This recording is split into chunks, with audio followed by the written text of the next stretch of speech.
Hello, it's Mrs. Smoller, and I'm just here to walk you through steps, labs number 3 and number 4. I think 1 and 2 you should be able to get from the instructions. Lab 3 and 4 can be tricky if you weren't here on the days that I did present this in class, so I want to walk through those with you quickly. First off, lab number 3 is just separating multiple choice questions and just a little reasoning behind why we're doing this. So if you take a look at question 11, that one's not too bad. But here we have two response options appear in one cell. So it's going to be hard to analyze this in a pivot table. So this is something that you'll need to do for any question that has more than one response option. So any of the check boxes from your survey. You will notice, and you will see on your sheet, this was also present in question 3A, question 7, question 8, and question 9, but I did this for you just for the sake of sanity and for time. It is a little tricky until you get the hang of it. That's why I'm going to have you just do two questions, question 11 and question 12. You'll see on your sheet, if you're looking at the lab sheet, I do have a crazy formula for step 5. When I went to do this for this particular project, I went back to last year's and I just copied the formula myself too, because it is a little crazy to look at. But what we need to do, we need to figure out how many response options there are for question 11, because that's the first question we're going to take a look at. I'm going to take a look at my survey I have here, and there are only 4. So we need a column for every response option. Question 11 is, what payment method are you likely to utilize? So what we're going to do here, I'm going to insert, I'm just going to highlight 1, 2, 3, 4. I'm going to right click, insert to the left. You could also have gone up here, insert, and just kept on inserting columns. You could even do one at a time. So we need, for the column header, we need what the response option is. So the first one is cash. So I'm going to type cash. The second one is credit or debit. I'm going to do credit/debit. The next is Apple Pay, Apple/Samsung Pay. I'll just do Apple/Samsung. And the last one is other. If you want to resize these you can all easily see in one screen. So I don't know that it's that big of a deal. I'm going to center them. So what we need to do now is we need to look and see for each response option, was cash present, was credit, debit present, was Apple, Samsung present? And if it was present, we want a 1 because we're going to sum these up. If it wasn't present, we want a 0. So we're going to kind of cheat here and go back to the previous question 9, and I'm just going to copy this formula. So you can just right click, control click. You can go up here to the toolbar and click on that. I'm just going to control copy, and I'm going to paste this crazy formula right underneath cash. So it's still going to say 1 because it's actually pulling from that other question. A couple of things. This is an if statement. You don't really even need to worry about all of this stuff up front. Basically, it's searching for a keyword in a certain cell, and if it has that, you're going to put a 1. If it doesn't, it's going to put a 0 in there for you. So only 2 things we need to change. We need to change this green keyword we're searching for because now we're going to be searching for cash. So we want to keep the parentheses in there. We're just going to type cash and hit enter. Now I ruined my chance for the autofill. Don't hit enter until you want to autofill. We don't want to autofill because we're not there yet. So we want to type in cash, and then this yellow orange, I guess it's probably more orange, that is the cell that it is pulling from, that you're searching for the word cash. So AY2 goes back to the one about vendors. We want to search in BH2 for cash. So we're going to keep that $sign there. That's just keeping the cell consistent. BH2, then we're going to hit enter. Unfortunately, we missed our chance to autofill, so we want to just copy that. And we're going to go all the way down to 201. And we're going to, oh, did I mess that up too?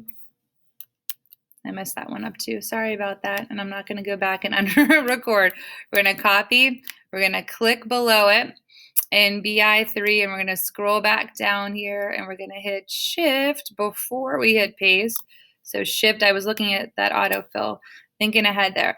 And then we're just going to paste everything in. And you can see you don't have to worry about wrapping that Q11 because it's going to go away, all that that spills in. So let's just do a couple of checks. All of these say cash. All of these say cash.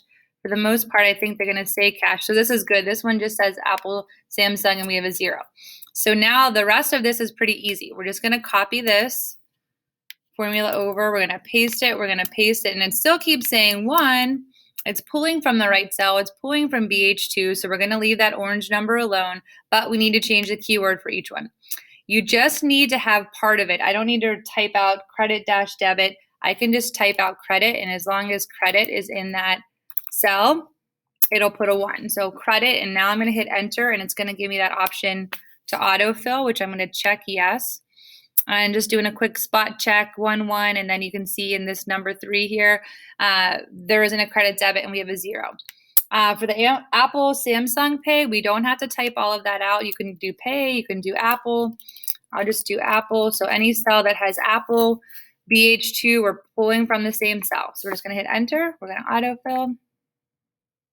The next one, the last one is other. So we just need to go back in, keep those parentheses there, type other, enter, and then autofill.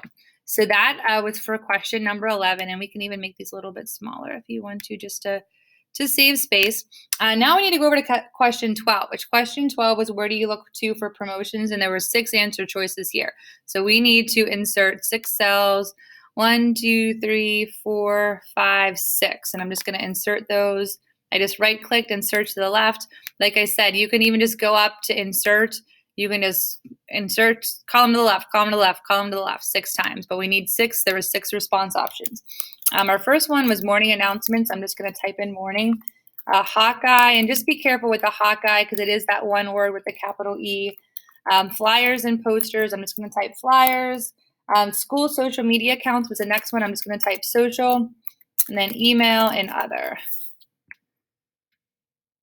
I'm just going to center these, just personal preference there, and shrink them up a little bit. And again, you don't need a text wrap. Once we put the equation in here, that spillover will go away. So I'm just going to copy and paste that equation again. So I'll go back to cash. You could use the other one. We just need that basic equation and to move those couple of things. So I'm going to copy it. I'm going to go below morning here. I'm going to paste it. And again, it has a 1 because it's still looking for cash and BH2. We now have a new home cell here. It's now BM, at least it is on mine. Whatever column question 12 is in, mine is in BM2. And we're not looking for cash now, but we're looking for morning. And then we got the enter. It's going to autofill. Fabulous. Everything's there. A couple of spot checks. There's no morning announcements in the first 2, but there is in the next 2, and we have a 1. So we've got our good equation. We're going to copy and paste it across the top of these others. And all we have to do is update our keyword now. So BO is Hawkeye, Hawkeye News. You could even just type news if you want to, if you're worried about the misspelling of a Hawkeye. I'm going to do Hawkeye, enter, autofill. The next one's flyers and posters. I'm just going to go in here and type flyers.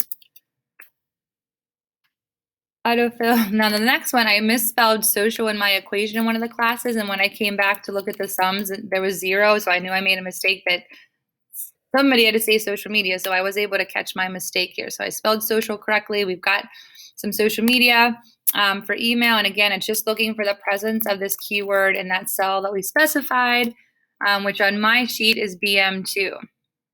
Going over to other. All right, enter and autofill. So that is the conclusion here. Do I have you sum them up? Let me take a look here. I think I have you sum them up in step 5. I think all we have to do here is the formula and updating. Lab 5 will actually get you doing the sums, which I think that's probably pretty self-explanatory too, because we've done the sums before. So I'm going to jump ahead over to lab 4 now, which is the pivot table. And to start off the pivot table, we're on our master sheet.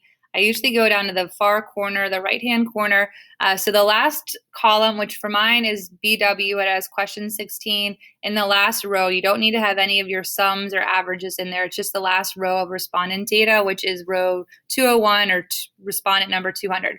So I'm going to put my cursor there in that cell, and I'm going to scroll over. I'm going to scroll up because we can only select the cells with data.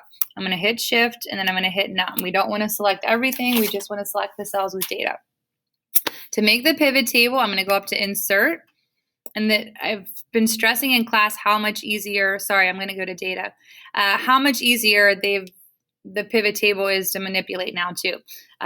So data, I'm going to go down to pivot table. I want it on a new sheet, which is the default. So I just hit create, and it'll even name it pivot table. A couple of things to set this up. So we need some values. So I'm going to add in some values, and that's why we put that number, that num column in. So I'm going to select num, and you can see it defaults to sum, which that's not meaningful to us. So we're going to change that sum down here under values to count. So that'll tell us the number count, which we have 200, so we're correct. Just want to take a look over at my instruction sheet to walk you through the ones that that we did in class. So we're going to go and we're going to take a look at question 1. So whenever you want to look at a question, you just go to row and you click add, and I'm going to go up to question 1, and this tells you super quickly how many people answered yes. We had 168, 27 said no, and 5 said maybe. That was a question if they had heard of Bean and Berry prior to this survey. So super, super handy. What about percentages? Because when you make graphs, I want you to show them in percentages. This was super cool, and I just discovered this year that it actually will calculate the percentages for you. I used to have you calculate it with a formula equals division formula to get your percentage, but we can just go back down to our values, and instead of the defaults just giving you the count, we want to go to the grand total. So now it's giving us the percentage out of the 200 respondents. So this is what you're going to use to make your graph in Lab 6. I already created that. I'm just going to let you copy and paste this over to a new tab, and you've got your graph. So super, super useful tool with this pivot table. Let's see, one thing to play with too. So let's say we want this in order. If we go up to question 1, right now it's sorting it ascending. You can see alphabetically, maybe, no, yes. We want to go descending, and we want to go sort by count num. So this will sort it for you from the most popular answer to the least popular, which for some questions you'll want this. We'll talk about this in Lab 6. Some questions that are by frequency, you'll still want them from the most frequent to the least frequent, or intensity, you'll want it from extremely likely to not likely. But ones where you're looking for the most popular choice, you'll just sort just like I did now. When you're done with each question, you can just X out of it and add in a new one. And what I'm going to show you really quickly now is just segmenting. So the question that we have in here that's probably the most likely to use for segmentation is going to be grade, which is the very last question. We're going to add in, though, for our question, let's go with question 13, which is your interest in ordering online. All right, so again, this is the intensity one, but you can see it's goofy because it's sorting it alphabetically. There's not any way for the pivot table to capture the intensity levels. It's just doing it alphabetically. So when we go to make these graphs, you're gonna have to manipulate them a little bit to get them into that order. But we have this here, so now we want to segment it by grade. So if you go to column, and we're going to add in, it also lets you add questions. Question 16 is by grade. So now, and I'm not sure why it does it, why it puts the 9th at the end, but we have 10th grade, 11th grade, 12th, 9th, and you can see how they answered. One thing we would need to change here, though, when segmenting, you can see that the totals don't add up to 100. These are all just percentages of this grand total out of 200. So we want to go down and change under values, number, we're going to change that to percent of column. So now you can see what was the most popular choice by grade. We talked about how 9th grade, their likely, which was the middle choice, was their highest. We go to sophomores, a little bit more likely to get into the very likely section here. 11th, we have some more very likely, extremely likely. For the seniors, extremely likely is the highest choice. So we're saying, oh, maybe you would probably need some type of card to order online. Freshmen may not have that yet, so they might not be quite as interested in that feature. And then again, when we're done with it, we can just close everything out. We'll exit out of question 16. We'll exit out of question 13. You might want to change this back to percent of grand total. But that's how you do it. Super easy, just dragging questions in and out. It calculates the percentage for you now. I do just want to show you one thing. So if my table, that pivot table editor went away over to the right here, it's not there anymore. If you click back over here on the table, it will come back.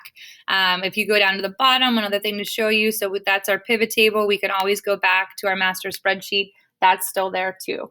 Lab number 5 that we added in, I'll just show you really quickly while I'm here too, is just adding the sums. So we should be well versed in that by this point. It looks like I have them added in here. I think I may have had you do that for one of the first labs, but if not, it's just summing up. So equals sum for the addition, parentheses, the first cell with data, and here will be E2, and we're going to go all the way, add the colon to E21, or sorry, E201, close up the parentheses.